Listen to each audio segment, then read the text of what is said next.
Maayong adlaw. Magandang araw! Good day. Upay nga adlaw! Hello, Philippines. Hello, world! Today is not as normal as any other day because I am here with my co-host Kim Alawi. Hello, guys! And also because of our trending topics. OMG! Manila Bay! Cure of mental health is #1 in the world. What?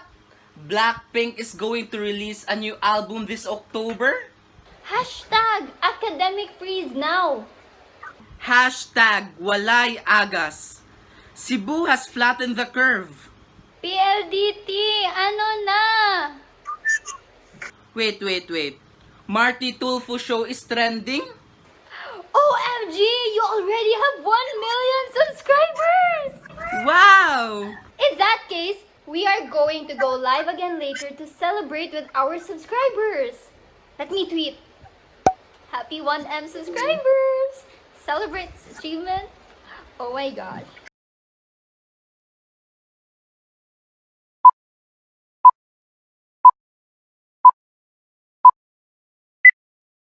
Welcome back, everyone! Welcome back indeed! First topic, Article 1226. What exactly is Article 1226, Kim? In simple words, Marty, this means that a person who is in a contract with another person may stipulate a fine that must be imposed if one of the agreements in the contract is breached. In this case, the obligor does not need to pay anymore for things such as damages or interest, but they need to pay the fine agreed upon if the contract is. Thank you for that, Kim. To add, if the creditor, in addition to the penalty, may recover damages and interest in the following cases. First, if it is stipulated by the parties involved, or second, if the obligor refuses to pay the penalty, or third, is guilty of fraud.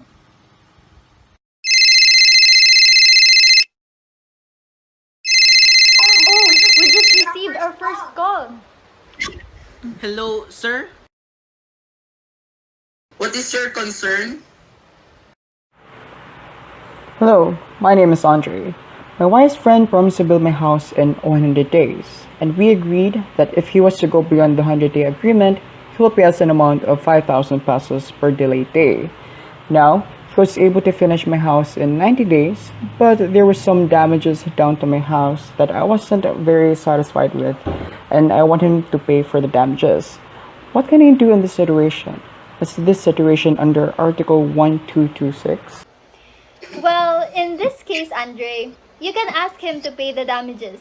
However, your situation is not covered by this article because this article is applied if there was a non-compliance agreement between you and your wife's friend.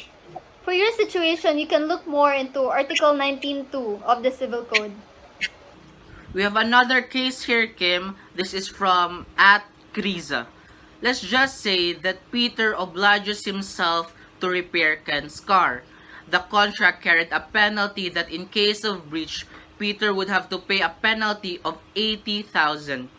Peter did not repair the car, and as a consequence, Ken suffered damages in the amount of 25,000. Peter agreed to pay the penalty, but Ken wants him to pay both the penalty and the damages he suffered. What would be the solution for this situation? On the other hand, what if Peter refuses to pay the penalty? In this case, Ken cannot recover more than 80,000. Peter will only pay the penalty of 80,000 unless the contract stated that Ken may also recover damages he suffered. However, if Peter refuses to pay the penalty, Ken may recover legal interest thereon, which represents new damages brought about by the non-payment of penalty. I see, Kim. So now we're down to our last caller. Hello, are you there? Hello, I am Emmy.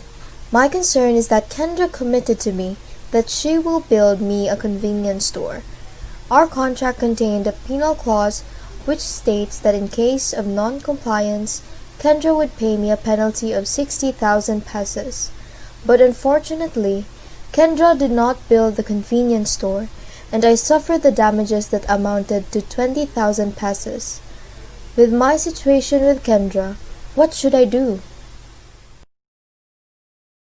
With your case, Emmy, Kendra must pay 60,000 to you. Also, you cannot recover more than the penalty stipulated, which is 60,000, even if Kendra proves that the damages suffered by you is only 20,000.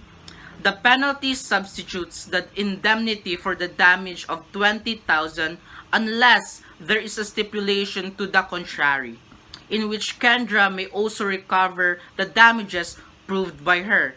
Nevertheless, the law states that the damages shall be paid if the obligor refuses to pay the penalty or when the debtor is guilty of fraud in the fulfillment of the obligation. This is so because there can be no waiver of an action for future fraud, as stated in what article, Kim, do you remember? Of course I do, Marty. It is stated in Article 1171. Anyway, thank you for that answer, Marty. Those questions were indeed worth entertaining, don't you think? For us to learn more about the obligations with the penal clause, let us now proceed to Article 1227. Habang buhay, ako sa'yo'y maghihintay. Hinding-hindi kukupas pag-ibig na tunay. Umaraw man o umulan, di sasablay. Pintado sa aking puso, pag-ibig na tunay.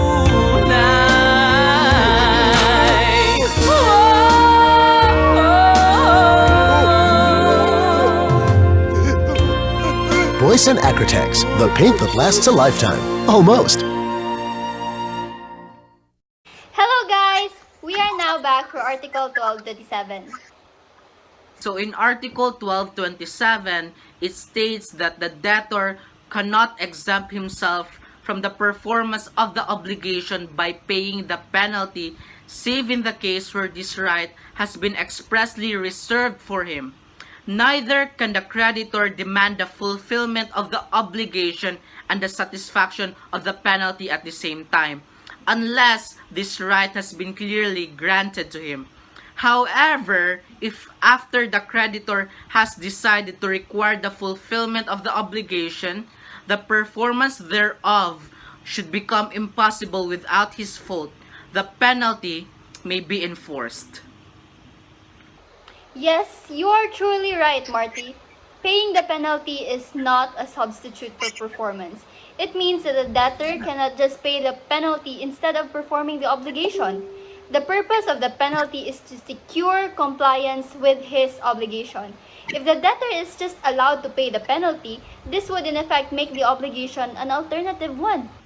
So in other words, the debtor can exempt himself from the non-fulfillment of the obligation only when this right has been expressly reserved for him.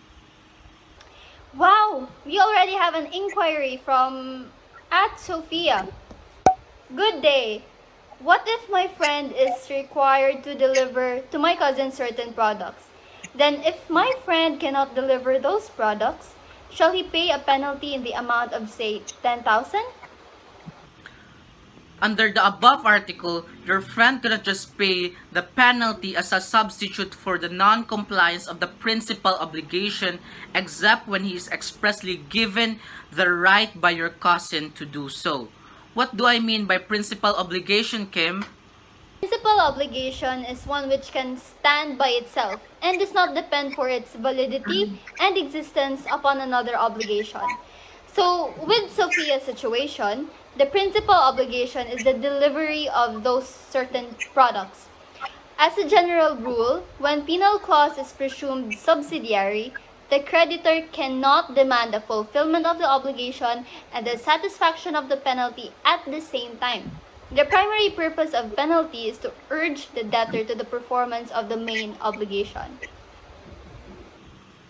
Once the obligation is fulfilled, this purpose is attained, and therefore there is no need for demanding the penalty.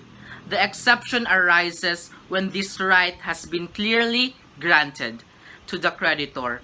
Under Article 1227, therefore, the general rule is that a penal clause is a subsidiary and not a joint. Here we have a question from @Gian.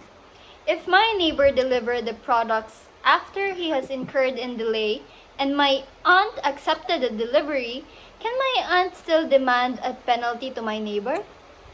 Well, in that case, the penalty cannot also be demanded by your aunt unless such right is clearly given to her in the contract, in which case the penal clause is joint. On the other hand, in case of non-compliance, your aunt may ask for the penalty or require specific performance. Please take note that the remedies are alternative and not cumulative nor successive, subject to the exception that the penalty may be enforced if after the creditor has required fulfillment, the same should be impossible without his fault.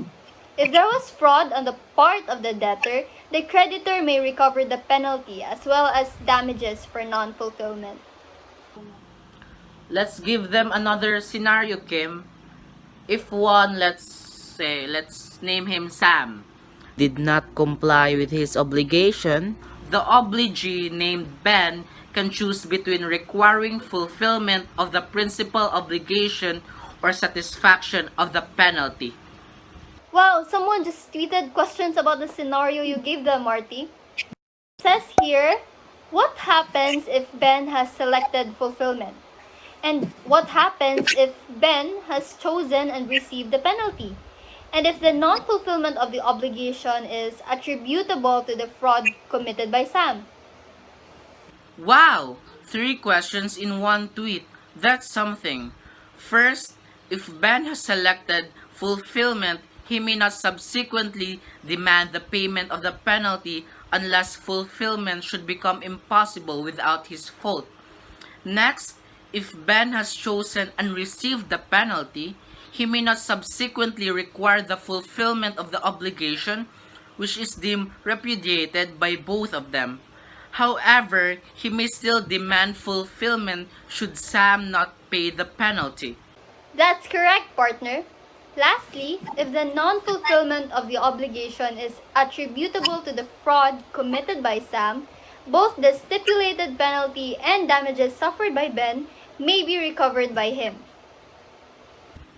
Lastly, for Article 1227, penal clause joint means the debtor has the right to pay the penalty in lieu of performance only when this right has been expressly reserved for him. With respect to the creditor, he has the right to demand performance and payment of penalty jointly, only when this right has been clearly granted to him.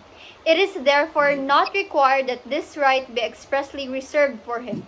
An implied grant clearly deducible from the evidence or that nature of the obligation is sufficient.